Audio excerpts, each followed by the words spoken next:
Hello students of B A second year economics में आज हमारा टॉपिक है इकोनॉमिक इफ़ेक्ट्स ऑफ टैक्सेशन यानी कि करारोपण के आर्थिक प्रभाव। इसमें सुनिए, डाल्टन ने करारोपण के प्रभावों को निम्नांकित 3 शीर्षकों में विभाजित कर अध्ययन करने का प्रयत्न किया है। तीन कौन कौन सी हैं? नंबर फर्स्ट है effects of taxation on production यानी कि करारोपण का उत्पादन पर प्रभाव। इसमें सुनिए, डॉक्टर डाल्टन ने पुनः करारोपण के उत्पादन पर पड़ने वाले प्रभावों को भी निम्नांकित 2 शीर्षकों में विभाजित किया है। नंबर ए है effects on ability to work and save यानी कि व्यक्तियों की कार्य करने और बचत करने की योग्यता पर प्रभाव। इसमें सुनिए, सामान्यतः यह कहा जाता है कि करारोपण से यानी कि टैक्सेशन से व्यक्ति की कार्य करने और बचत करने की योग्यता पर बुरा प्रभाव पड़ता है।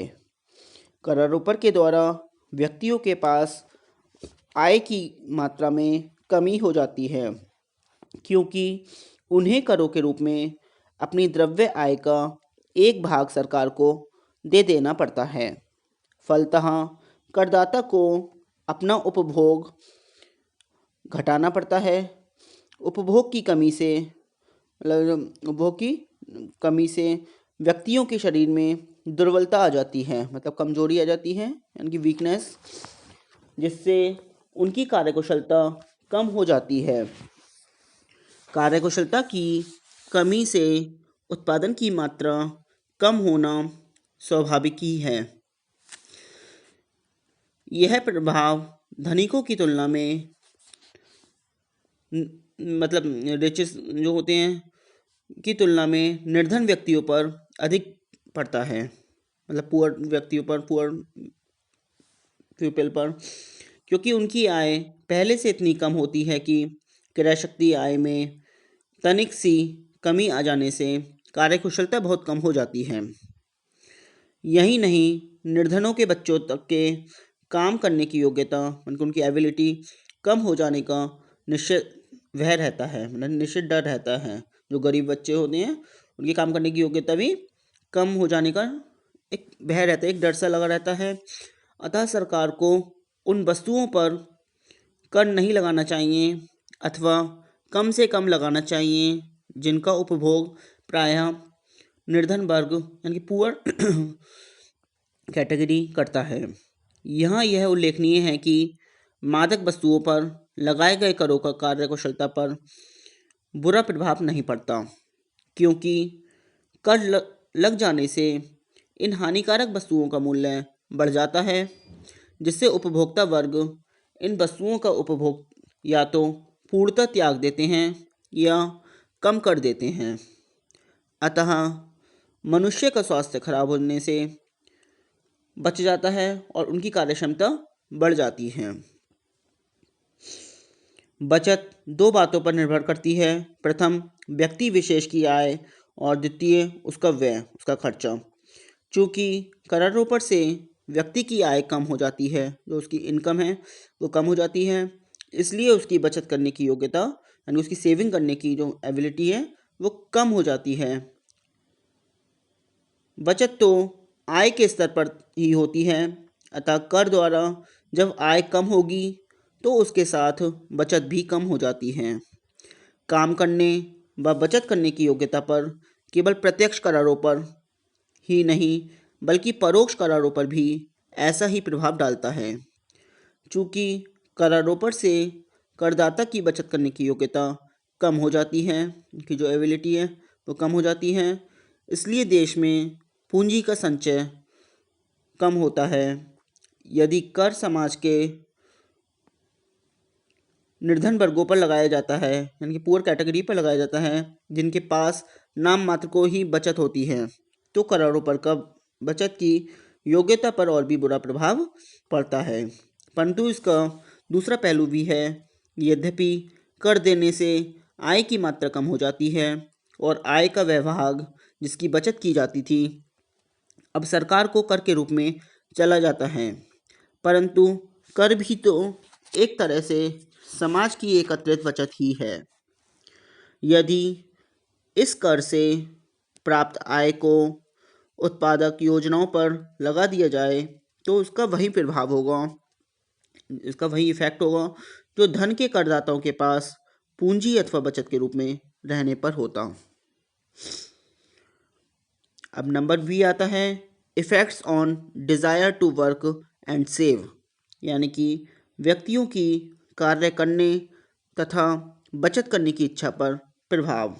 इसमें सुनिए, करारोपण से व्यक्ति विशेष की कार्य करने व बचत की इच्छा किस सीमा तक प्रभावित होती है। करारोपण से व्यक्ति के मस्तिष्क में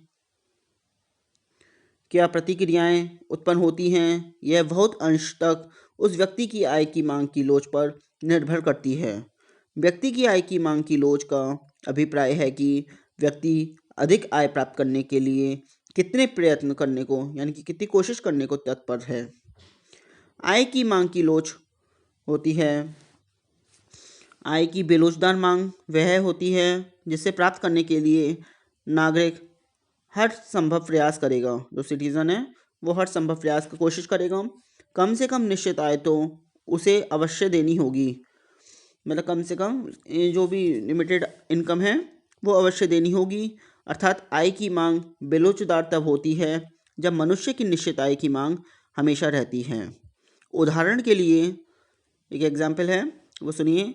यदि किसी व्यक्ति को एक अच्छा जीवन स्तर बनाए रखने के लिए, अच्छा जो लाइफ बनाने के लिए 2,000 रुपये प्रति माह की आवश्यकता होती है, 2,000 रुपये पर महीने की, तो और वह जीवन स्तर को सदैव बनाए रखना चाहता है।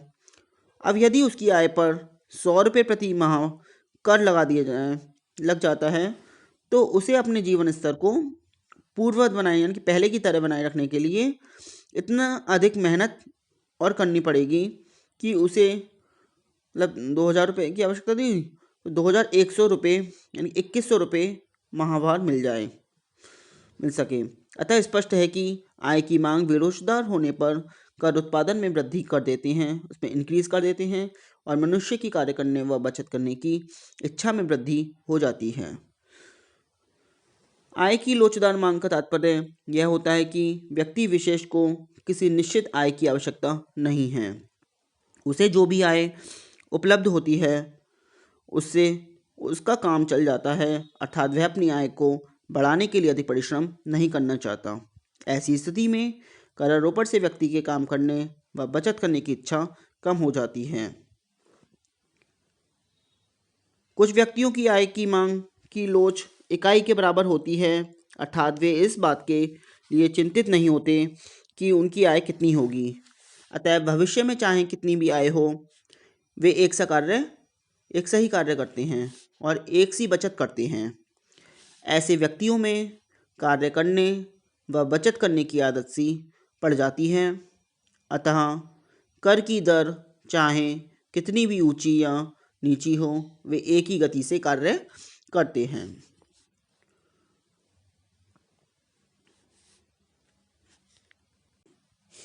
अब आता है नंबर 2 इफेक्ट्स ऑन डिस्ट्रीब्यूशन, वितरण पर प्रभाव।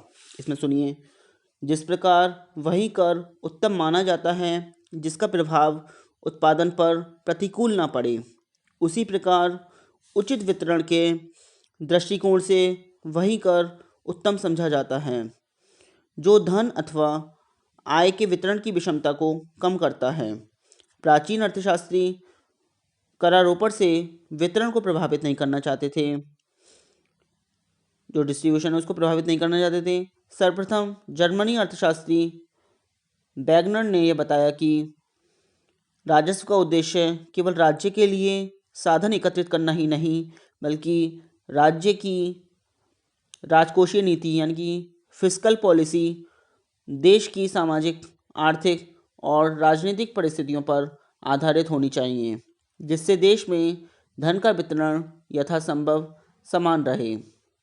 यदि राष्ट्रीय लाभांश की मात्रा में कमी ना आए तो धन के वितरण में जो धन का वितरण यानी कि उसका डिस्ट्रीब्यूशन ऑफ मनी में प्रत्येक ऐसा सुधार जिसमें हम लाभांश में से निर्धनों के पास जाने वाली मात्रा बढ़ जाती है, सामूहिक जन कल्याण को बढ़ा देगा।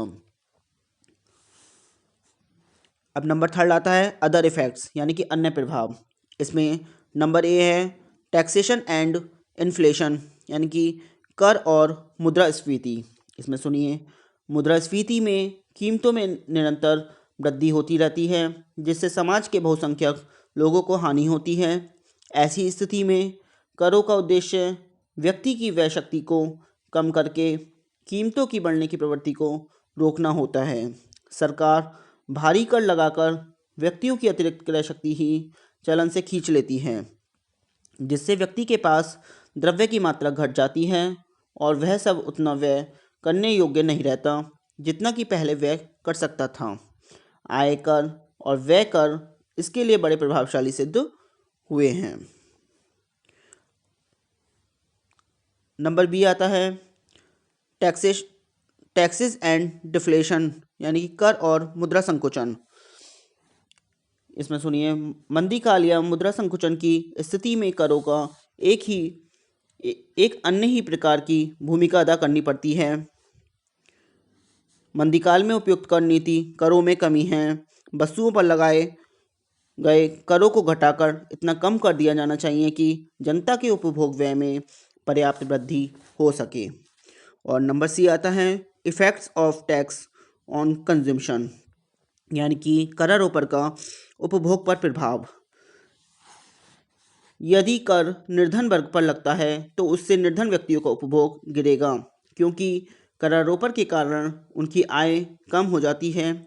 ऐसे वर्ग पर कर लगाने से यह भी संभावना रहती है कि उन्हें जीवन रक्षक वस्तुओं के उपभोग को भी कम करना पड़े। इसका परिणाम यह होगा कि उनकी कार्यकुशलता में। आज के लिए इतना ही।